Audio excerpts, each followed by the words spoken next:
দেবিদ্বারের ইতিহাসের পাতায় লুকিয়ে আছে প্রায় ৫০০ বছরের পুরনো এক নিদর্শন নুরমানিকচর ঐতিহাসিক মসজিদ। জানা যায় পঞ্চদশ শতাব্দীর আগেই মরহুম সৈয়দ নূর আহমেদ কাদেরী পীর সাহেব এই মসজিদটি নির্মাণ করেন। তার নাম অনুসারেই পরবর্তীতে এই গ্রামের নাম রাখা হয় নুরমানিকচর। আজও মসজিদটির দেয়াল জুড়ে মিশে আছে প্রাচীন মুসলিম সভ্যতার ছাপ। চুন সুরকির গাঁথুনিতে নির্মিত এই মসজিদের ভেতরের কারুকাজ সত্যিই দৃষ্টিনন্দন।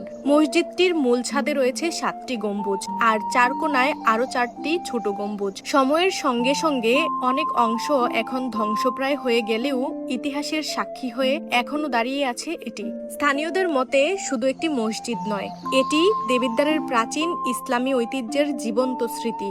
কুমিল্লা শহর থেকে প্রায় ১৮ কিলোমিটার দূরে এবং ঢাকা চট্টগ্রাম মহাসড়কের নুরমানিকচর বাস স্ট্যান্ডের কাছেই অবস্থিত এই ঐতিহাসিক স্থাপনাটি সংরক্ষণ আর সঠিক পরিচর্যা পেলে হয়তো ভবিষ্যৎ প্রজন্মও জানতে পারবে দেবিদ্বারের শত বছরের ইতিহাসের গল্প।